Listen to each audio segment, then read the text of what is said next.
یعنی دعائے افتتاح. دعائے افتتاح کا ایک جملہ ہے اللہم ما عرفتنا من الحق فحملنا وما قصرنا عنہ فبلغنا. میرے جو جوان اس کا مطلب نہیں جانتے میں ان کے لیے عرض کروں گا. میں آپ سے ایک سوال کروں پہلے جو دعا کا ترجمہ کرنے سے پہلے کہ یہ بتائیے کہ کیا ہم میں سے کوئی ایک آدمی اس بات کا دعویٰ کر سکتا ہے کہ اس زمین پر اس دنیا میں جو کچھ حق ہے اس سب کو میں پہچانتا ہوں؟ ہم میں سے کوئی دعویٰ کر سکتا ہے؟ اپنے گھر کے کتنے معاملات ہیں، 2 بچے ہمارے آپس میں لڑ جاتے ہیں تو ہم ان بچوں کے درمیان کبھی کبھی نہیں طے کر پاتے، کنفیوز ہو جاتے ہیں کہ اس میں حق کدھر ہے. تو کیسے کہہ سکتے ہیں کہ اس زمین پہ جو کچھ حق ہے وہ ہم سب پہچانتے ہیں؟ نہیں کہہ سکتے. یعنی ہر انسان، بس آخری حصہ ہے میری گفتگو کا، ہر انسان اس بات کو جانتا ہے کہ سارا حق اس کو معلوم نہیں ہے، سارے حق کی معرفت اس کو نہیں ہے. پہلی سچائی ہے. دوسری سچائی سنیے. دوسری سچائی حق کے سلسلے میں یہ ہے کہ کیا ہم میں سے کوئی ایک آدمی یہ کہہ سکتا ہے کہ جتنا حق ہم جانتے ہیں اس سب پر عمل کرتے ہیں؟ ہم میں سے کوئی یہ نہیں کہہ سکتا کہ جس بات کو بھی ہم حق سمجھتے ہیں اس پر عمل کرتے ہیں. کہیں مصلحت روکتی ہے، کہیں رشتے روکتے ہیں، کہیں فائدے روکتے ہیں، کہیں نقصان روکتے ہیں، کہیں تعلقات روکتے ہیں. کتنی جگہیں ہوتی ہیں جہاں ہم حق پر عمل نہیں کر پاتے. حق کچھ ہوتا ہے اور ہم کچھ کرتے ہیں، حق کچھ ہوتا ہے اور ہم کچھ کہتے ہیں، حق کہیں ہوتا ہے اور ہم کسی اور کا ساتھ دیتے. تو پہلی کمزوری ہماری یہ ہے کہ سارے حق کو جانتے نہیں. دوسری کمزوری یہ ہے کہ جتنا حق جانتے ہیں سب پہ عمل نہیں کرتے. مومن کی زندگی کا سفر یہاں سے شروع ہوتا ہے. پہلا پڑاؤ یہ ہے کہ اللہ کی بارگاہ میں دعا کرو. یہ ہمارے ولی عصر اجل اللہ تعالی فرجہ الشریف کی عطا کردہ دعا ہے، جناب حسین ابن رو کے ذریعے آئی ہے دعا افتتاح. اس میں دعا کرنے کا حکم ہے اللہم ما عرفتنا من الحق، پروردگار جتنا حق آج تک تو نے ہمیں دے دیا ہے فحملنا، ہمیں اس کے اوپر لاد دے. میں نے ترجمہ اس لیے کیا ہے کہ کبھی کوئی کام آدمی خوشی سے کرتا ہے اور کبھی کوئی زبردستی کرنا پڑتا ہے. بچے کے لیے اسکول پہنچانے میں آپ کو تجربہ ہوتا ہوگا، کسی دن بچہ دوڑتا ہوا بس میں بیٹھ جاتا ہے اسکول کی، اور کسی دن ہمیں اٹھا کے انہیں بٹھانا پڑتا ہے. جاتے دونوں صورت میں ہیں وہ. تو پروردگار جتنا حق ہمیں مل چکا ہے اس پر ہمیں لاد دے. یعنی چاہے ہم اپنی رضا اور خوشی سے یہ کام کریں، چاہے اپنے اوپر زور زبردستی کرنا پڑے، مگر ہم سے کروا دے. صبح کی نماز اگر تو نے یہ ذوق دے دیا کہ اٹھ گئے اور اولے وقت پڑھ ڈالی تو کیا کہنا، اور اگر پروردگار خود سے نہیں اٹھتے ہیں تو بیوی ہی کو مسلط کر دے، اتنا تنگ کرے کہ مجھے اٹھ کے نماز پڑھنا ہی پڑے. فحملنا، پروردگار جو کام نہیں. بمبئی میں ایک بزرگ تھے ہمارے مربی مولانا غلام عسکری اللہ مقامہ نے ان کو سمجھایا کہ بھائی خمس نکالو، راضی ہو گئے. کہنے لگے مولانا مگر ایک شرط ہے، گھر آئیے کرسی میں مجھے بٹھا کے ہاتھ پیر باندھ دیجئے، خمس کا حساب کر کے نکال کے لے جائیے، میں اپنے ہاتھوں سے نہیں دے پاؤں گا. تو مگر دیا انہوں نے. تو یہ بھائی ہم ملنا، اے پروردگار جتنا حق مجھے آ گیا ہے. نماز جماعت یہاں ہوتی ہے، میں گھر سے آفس سے گھر آ جاتا ہوں، وہیں پڑھ لیتا ہوں کاہلی میں. پروردگار لوگوں کے کہنے کے خیال ہی سے صحیح کہ کہیں گے جب آ جاتے ہو تو جماعت میں کیوں نہیں پہنچ جاتے ہو، لوگوں کے کہنے کے خیال ہی سے صحیح مجھے جماعت تک پہنچا دے. اسی خیال سے آنے لگوں گا تو کچھ دنوں کے بعد انشاءاللہ تو توفیق دے دے گا. نہ آؤں گا تو میرا دل بے چین ہوگا، چلے جماعت سے نماز پڑھ لیں. پروردگار اللہم ما عرفتنا من الحق فحملنا، جو حق ہے اس پر مجھے لاد دے. یہ پہلا مرحلہ، زور لگانا پڑے، مجھے طاقت سے یہ کام کرنا پڑے مگر کروا دے. وما قصرنا ہو، اور جس حق تک اب بھی نہیں پہنچے فبلغنا، اے میرے مالک اس تک پہنچا دے. بس مومن کے مرحلے آپ کو سنا رہا ہوں اور یہیں پہ بات کو ختم کروں گا. یہ مومن کے سفر کی پہلی منزل. حق کو نہ پہچانے تو پہچانوا دے، پہچان لے تو اس پر عمل کروا دے۔ اب اس کے بعد اسی ماہ مبارک رمضان میں دوسری دعا جو نماز عشاء کے بعد پڑھنے کے لیے وارد ہوئی، اور جہاں تک مجھے یاد آتا ہے چھٹے امام حضرت جعفر صادق علیہ السلام سے روایت ہے اس دعا کی، مفاتیح الجنان میں ہے، اللہم انی بکا ومنک اطلب حاجتی ومن طلب حاجتا الی الناس فانی لا اطلب حاجتی الا منک وحدک لا شریک لک۔ پروردگار تجھ سے مانگتا ہوں، تیرا واسطہ دے کے مانگتا ہوں، اپنی حاجت تجھ سے مانگتا ہوں۔ ہوں گے لوگ جو انسانوں کے آگے ہاتھ پھیلاتے ہیں، مگر میں تیرے علاوہ کسی اور کے آگے ہاتھ نہیں پھیلاؤں گا۔ اس عروج سے دعا شروع ہوتی ہے۔ یہ بلندی خود ہی بہت بلندی ہے، یہ اونچائی خود ہی بہت اونچائی، بہت اوپر سے شروع ہو رہی۔ اب اس کے بعد اس میں یہ جو شب قدر آئے گی، اس میں جو تو فیصلے لے گا، ان میں سب سے پہلا فیصلہ میرے لیے کر دے کہ مجھے حج کی توفیق عطا فرما۔ اور اس کے بعد پھر اب دعا شروع ہوتی ہے۔ اس کے اگلے جو میرے جملہ مجھے آپ کو سنانا، وَأَنْ أَغُضَّ بَصَرِي، میرا جوان بھائی خاص کر کے سنیں، میرے مالک مجھے یہ طاقت دے کہ میں اپنی نگاہوں کو جھکا کے رکھوں، وَأَنْ أَحْفَظَ فَرْجِي، اور جب میں نگاہوں کو جھکا کے رکھوں گا تو میں اپنی آبرو کی بھی حفاظت کر سکوں گا۔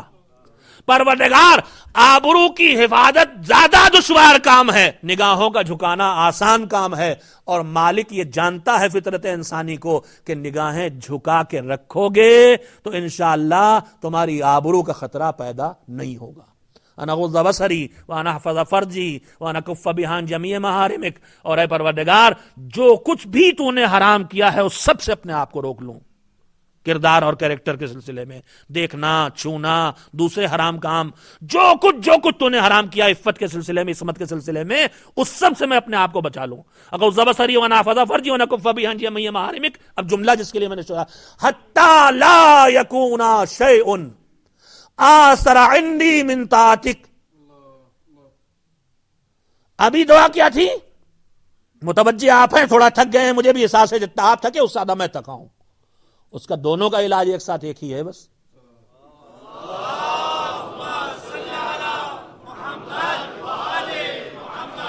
نہیں، اتنے چھوٹے ڈوز میں نہیں ٹھیک ہونے والا ہے مرض۔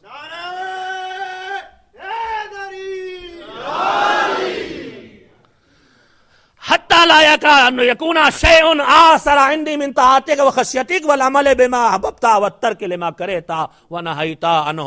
پروردگار مجھے وہاں تک پہنچا دے، نیکیاں کرنے اور برائیوں سے بچنے سے یہ سفر ایمانی شروع ہوتا ہے جب میں نگاہوں کو جھکا کے رکھوں گا، جب میں کیریکٹر کی حفاظت کروں گا، جب میں عبادت کے راستے پہ چلوں گا، جب میں حج کرنے کے لیے جاؤں گا، تو یہ دونوں چیزیں، جو نیکیاں مجھ سے انجام پاتی رہیں گی اور جو برائیاں مجھ سے دور ہوتی رہیں گی، تو ایک منزل وہ آ جائے گی۔ کیا منزل آئے گی؟ حتی لا یکون شیء آثر عندی من طاعتک، یہاں تک کہ پروردگار دنیا کے بہت کام ہیں میرے ذمہ، کاروبار ہے، تعلقات ہیں، ڈنر پارٹی میں جانا ہے، کلب میں جانا ہے، پارک میں جانا ہے، اسکول میں کام، نہ جانے کتنے کام ہیں، میری زندگی پوری کی پوری ان کاموں میں ڈوبی ہوئی ہے، مگر پروردگار یہ تو کر سکتا ہے۔ کیا کر سکتا ہے؟ حتی لا یکون شیء آثر عندی من طاعتک، دنیا کی کوئی چیز تیری اطاعت سے آگے نہ رہ جائے میری نگاہ۔ اس والے پہلے مرحلے میں کیا تھا؟ زبردستی، ٹھوکا پیٹ۔ اب اس والے میں کیا ہے کہ اس منزل پر آ جاؤں کہ دنیا کا کوئی کام تیری اطاعت سے آگے نہ جانے پائے۔ نماز ہے تو نماز پڑھ کے کاروبار ہوگا، کاروبار کر کے نماز نہیں ہوگی۔ خمس ہے تو خمس نکال کے گھر چلایا جائے گا، گھر چلا کے خمس نہیں نکالا جائے گا۔ سچ اور جھوٹ کے مسئلے ہیں تو سچ بول کے زندگی بسر کی جائے گی، زندگی بسر کرنے کے لیے جھوٹ نہیں بولا جائے گا۔ حتی لا یکون شیء آثر عندی من طاعتک وخشیتک والعمل بما احببت۔ اور اب واجب اور حرام کی بات نہیں رہ گئی، جو تجھے اچھا لگے وہ میں کروں اور جو تجھے ناپسند اور برا لگے وہ میں نہ کروں۔ اب واجب حرام کی بات نہیں رہ گئی، اب مستحب و مکروہ کی بات نہیں رہ گئی، بس جیسے ہی پتہ چلے یہ میرے پروردگار کو اچھا لگتا ہے وہ میں کرتا دکھائی دوں، اور جیسے ہی پتہ چلے یہ پروردگار ناپسند کرتا ہے اس سے دور ہوتا دکھائی دوں۔ ایک صلوات بھیجے محمد و آل محمد پر۔ نہیں اونچی اڑان اڑنے میں کوئی حرج نہیں ہوئے، اس لیے کہ کسی دن اللہ توفیق دے ہی دے، لہذا اسے سن تو لیں۔ تو پہلا مرحلہ تھا حق کو پہچانوا دے، حق پہ عمل کروا دے۔ جتنا حق نہیں آتا اسے پہچان لوں، جو آتا اس پہ عمل کر لوں۔ دوسری منزل یہ ہے، دوسری بس زیادہ وقت نہیں لے رہا میں آپ کا، دوسری منزل یہ ہے کہ مجھے اس جگہ پہنچا دے کہ تیری اطاعت کے مقابلے میں دنیا کا کوئی کام اس سے آگے نہ رہ جائے۔ ایسا نہ ہو کہ فٹ بال میچ دیکھتے دیکھتے نماز قضا ہو جائے۔ نماز پڑھوں چاہے فٹ بال میچ دیکھ سکوں چاہے نہ دیکھ سکوں، یہاں مجھے پہنچا دے۔ اس کے بعد تیسری اور آخری بات یہ بتائیے، اس زمین پر بلکہ اس کائنات میں، پوری یونیورس میں جو کچھ ہو رہا ہے یہ کام کس کے ہیں؟ سورج نکلتا ہے، چاند نکلتا ہے، ہوا چلتی ہے، پانی بہ رہا ہے، چڑیاں بول رہی ہیں، روشنی ہے، اندھیرا ہے، اور نہ جانے کیا کیا ان گنت کام ہو رہے ہیں۔ یہ سب کام کس کے ہیں؟ میرے ہیں کہ آپ کے؟ اللہ کے کام ہے نا۔ جو کچھ ہو رہا ہے سب کام اس کے ہیں۔ وہ خود بادل نکالتا ہے، اڑاتا ہے، بٹن دباتا ہے بادل اڑانے والا، سورج کو نکالتا ہے؟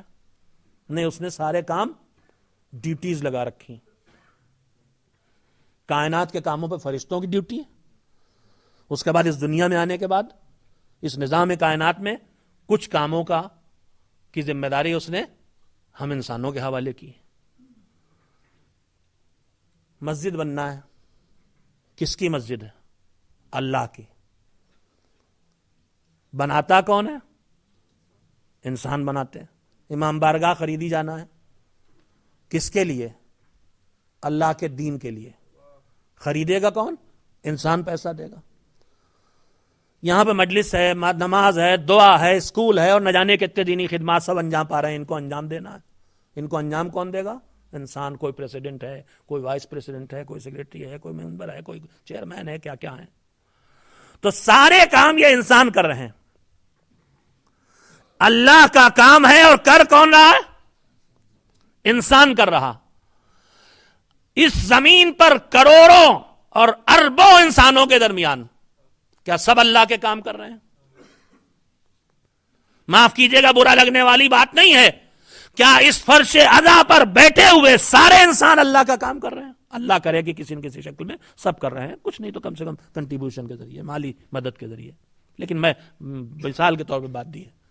میں نے کہنا جو چاہا یہ کہ کام اللہ کے ہیں، لیتا کن سے ہے؟ انسانوں اور بندوں سے۔ کیا اس کے پاس کمی ہے کام کرنے والوں کی؟ کہ اگر صفی حیدر چھوڑ دیں گے یہ کام تو کوئی نہیں کرے گا؟ اس کے ہاں ویٹنگ لسٹ میں نہ جانے کتنی لمبی قطار لگی ہوگی اس کی فہرست میں کہ یہ ہٹے تو یہ لگے۔ تو دین کا کام اور اللہ کا کام اور دین کی مدد، قرآن مجید میں یہ لفظ ہے ان تنصروا اللہ ینصرکم، اللہ کی مدد کرو گے تو تمہاری مدد کرے گا۔ دین کا کام کرنے والوں کی اس کے یہاں کوئی کمی نہیں ہے۔ میں نے بڑا وقت لیا ہے، آپ کو بھی تھکایا، خود بھی تھکا ہوں، لیکن تھوڑی سنجیدہ بات تھی اور امید ہے کہ میسج پہنچے گا۔ اب تیسری دعا بندے مومن کرتا ہے، عروج پر پہنچ رہا ہے۔ پہلی دعا کیا تھی؟ حق نہیں آتا پہچانوا دے، جتنا حق آتا عمل کروا دے۔ دوسری دعا کیا تھی؟ ایک منزل اوپر تھا کہ پروردگارا اب زبردستی والی بات نہ رہ جائے، تیری ہر مرضی اور خوشی کا کام میں بخوشی کرنے لگوں اور تیرے کاموں کو انجام دینے کے مقابلے میں اپنے کسی کام کو آگے نہ آنے دوں۔ اب تیسری دعا جو اسی صفحے پر مفاتیح کے لکھی ہوئی ہے، چھوٹی سی دعا ہے، اس میں بھی کچھ دعائیں ابتدا میں ہیں، اس میں بھی حج کا تذکرہ ہے، اسی میں یہ فیصلہ ہے، یہ دعا اور تذکرہ ہے کہ پروردگار شب قدر میں جو فیصلے کر، اس میں مجھے طول عمر عطا فرما اپنی اطاعت میں، اور مجھے صحت و شفا عنایت فرما۔ اس کے بعد اب اگلا جملہ ہے وَتَجْعَلُنِي، جس کے لیے میں نے اتنا وقت لیا عزیزو آپ کا۔ اے پروردگار مجھے قرار دے، کن میں قرار دے؟ تَجْعَلُنِي مِمَّن تَنْتَصِرُ بِهِ لِدِينِكَ، پروردگارا ان میں قرار دے جن سے تو اپنے دین کی مدد کا کام لیتا ہے۔ وَلَا تَسْتَبْدِلْ بِي غَيْرِي، مالک مجھے بدل کے کسی اور سے اپنے دین کا کام نہ لے۔ یہ ہے مومن کے سفر کی وہ معراج کہ جہاں وہ ناصر دین الہی بن جاتا ہے، ناصر پروردگار بن جاتا ہے۔ میں معذرت خواہ ہوں، میں نے آپ کا وقت لیا اور گفتگو ایسی کی جس میں آپ کو تھوڑا سے بوجھل کیا ہے، لیکن میں نے پورا وقت آپ کا صرف یہ کہنے کے لیے لیا ہے کہ اللہ کی دی ہوئی اس عظیم نعمت کو جس کا نام ایمان ہے، معرفت ہے، جس کا نام معرفت اور مودت اور محبت ہے، اس کی قیمت کو پہچان کے نہ صرف یہ کہ اس کی حفاظت کی فکر ہمیں ہونا چاہیے، بلکہ اس کو بڑھانے اور اس کی کوالٹی کو اونچے سے اونچا کرنے ہم زندگی کے کس شعبے میں رک جاتے ہیں کہ بس اب یہ گھر کافی ہے، اس سے بڑا گھر نہیں چاہیے، یہ گاڑی زندگی قیامت تک کے لیے لے لی، اب نہیں خریدنا ہے مجھے، یہ کاروبار ہو گیا ایک دکان، اس میں آمدنی جتنی ہو رہی بس اس سے زیادہ نہیں چاہیے۔ زندگی کے ہر شعبے میں جب ترقی کرنا چاہتے ہیں اور آگے بڑھنا چاہتے ہیں تو زندگی کا سب سے پہلا شعبہ تو ایمان کا شعبہ ہے، دین کا شعبہ ہے، مذہب کا شعبہ ہے۔ یہاں بھی تو خیال ہونا چاہیے جیسے پچھلے محرم میں تھے اب کی اس سے اچھے ہو جائیں،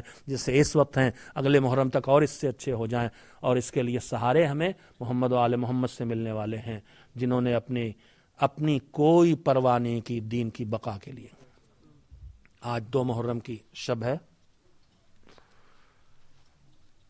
حسین مدینے سے مکے آئے تھے اور مکے سے عین حج کے وقت حسین کو مکہ چھوڑنا پڑا تھا۔ جب مدینے سے حسین چلے تھے تو روایات کہتی ہیں کہ نانا کی قبر پہ جا کے فریاد کی تھی، نانا رسول اللہ اس دنیا نے بہت ستایا، جب دنیا بہت تنگ کرتی تھی تو رات کی تاریکی میں آپ کی قبر پہ آ کے سینہ رکھ کے فریاد کر لیتے تھے، دل کا بوجھ ہلکا ہو جاتا تھا، مگر نانا اب یہ امت ہمیں آپ کے پاس رہنے نہیں دینا چاہتی۔ بھائی کی قبر پہ گئے، بھیا تیروں سے زخمی جسم کو دفن کرنے کے بعد کم سے کم تمہارا بھائی تمہاری قبر پہ آ کے اپنے درد کا بوجھ تو ہلکا کر سکتا تھا، مگر بھیا اب یہ ظالم یہاں رہنے نہیں دیتے۔ رات کی تاریکی میں اماں کے قبر پہ گئے، اماں جب آپ کا سینہ یاد آتا تھا تو قبر سے کچھ سکون مل جاتا تھا، مگر اماں اب وہ سینہ بھی چھوٹ رہا ہے، وہ قبر بھی چھوٹ رہی ہے۔ حسین نے جب مدینہ چھوڑا تھا تو ایک قافلہ وہ تھا جسے پوری دنیا نے نکلتے دیکھا تھا، اور ایک قافلہ وہ تھا جسے دنیا کی نگاہیں نہیں دیکھ سکی تھیں، جو حسین کے قافلے کے ساتھ ساتھ چل رہا تھا، جس میں رسول اللہ تھے، جس میں مولا کائنات تھے، جس میں حسین کی ماں فاطمہ زہرا تھی۔ حسین کا قافلہ مکے سے کوفے کی طرف چلا ہے، راستے میں سفیر حسینی کی شہادت کی خبر ملی۔ حسین نے مسلم ابن عقیل کی کمسن بچی کو بلوایا، کانوں میں گوشوارے پہنائے، اور اس کے بعد جیسے یتیم مسلم کے سر پہ ہاتھ رکھا، دست شفقت پھیرا، ایک مرتبہ بچی کمسنی کے باوجود سمجھ گئی، کہا آقا اے میرے امو سب خیر تو ہے، میرے بابا کی خیر ہو، آج آپ میرے ساتھ وہ برتاؤ کر رہے ہیں جو یتیموں کے ساتھ کیا جاتا ہے۔ حسین نے کہا بیٹا مسلم مارے گئے تو کیا ہوا، یہ تمہارا چچا حسین تو موجود ہے، میں کہوں گا ہاں میرے مولا، یتیم مسلم کو جب خبر شہادت پدر ملی تو آپ سر پر موجود تھے، لیکن جب اب یتیم حسین نو کے نیزہ پہ باپ کا سر اور پشت پہ تادیانے اجرکم اللہ۔ حسین قافلے کو لے کے کوفہ جا رہے تھے، راستے میں قافلہ روکا گیا، کوفہ نہیں جا سکتے، آخر کار دشت کربلا کی طرف مڑ گیا قافلہ۔ دشت کربلا پہنچا تھا قافلہ کہ ایک مرتبہ چلتا ہوا سوار رک گیا، چلتا ہوا راہوار رک گیا۔ حسین نے دائیں اور بائیں رخ کیا، اور اس کے بعد کسی کو آواز دے کے پوچھا اس جگہ کا نام کیا ہے؟ کسی نے بتایا اس جگہ کو نینوا کہتے ہیں۔ کہا اور کوئی نام بھی ہے؟ کہا اس کو ماریا بھی کہتے ہیں۔ کہا اور کوئی نام بھی ہے؟ کہا اس کو کربلا بھی کہتے ہیں۔ بس حسین نے آواز دی ہاں یہی کرب و بلا کی زمین ہے، یہی ہمارا خون بہایا جائے گا، یہی ہماری بیویوں کے سروں سے چادریں چھینی جائیں گی۔ حسین کا قافلہ کربلا میں ٹھہرنے کا انتظام کر رہا ہے۔ فرات کے کنارے خیمے لگ رہے تھے کہ ایک مرتبہ لشکر یزید نے روک دیا، حاکم کا حکم ہے فرات کے کنارے خیمے نہیں لگیں گے۔ عباس کے کانوں میں آواز پہنچی، کس کی مجال، کس کی مجال کہ میرے آقا اور ان کے بچوں کے خیمے تپتے ہوئے ریت میں لگے اور عباس زندہ رہے۔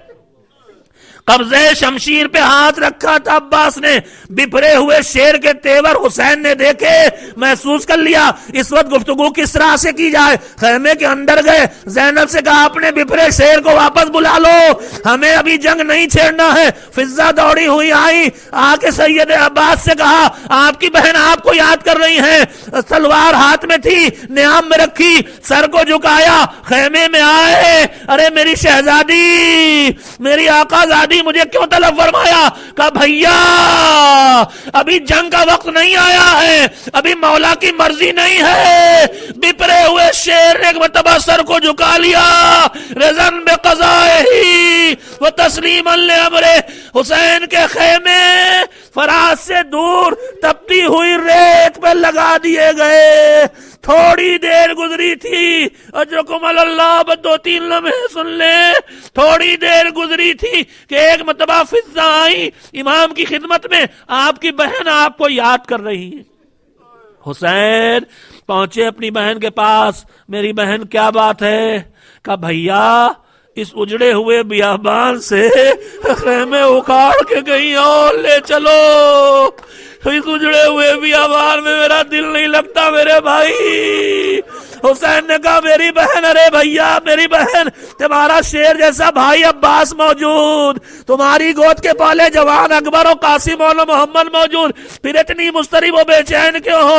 کہا میرے بھائی میں آپ سے کیا بتاؤں، ارے بھیا جب سے اس اجڑے بیابان میں خیمے لگے ہیں، خیموں کے ارد گرد سے ایک بی بی کے رونے کی آواز آتی ہے، جیسے کوئی ہائے حسین، ہائے حسین کہہ کے گریا کر رہی ہو۔ ارے میری بہن یہ کوئی اور بی بی نہیں، یہ ہماری اماں فاطمہ زہرا ہے۔ جب سے ہم نے مدینہ چھوڑا اماں بھی ہمارے ساتھ آ گئی ہے۔ وَسَيَعْلَمُ الَّذِينَ ظَلَمُوا أَيَّ مُنقَلَبٍ يَنقَلِبُونَ أَلَا لَعْنَةُ اللَّهِ عَلَى الْقَوْمِ الظَّالِمِينَ۔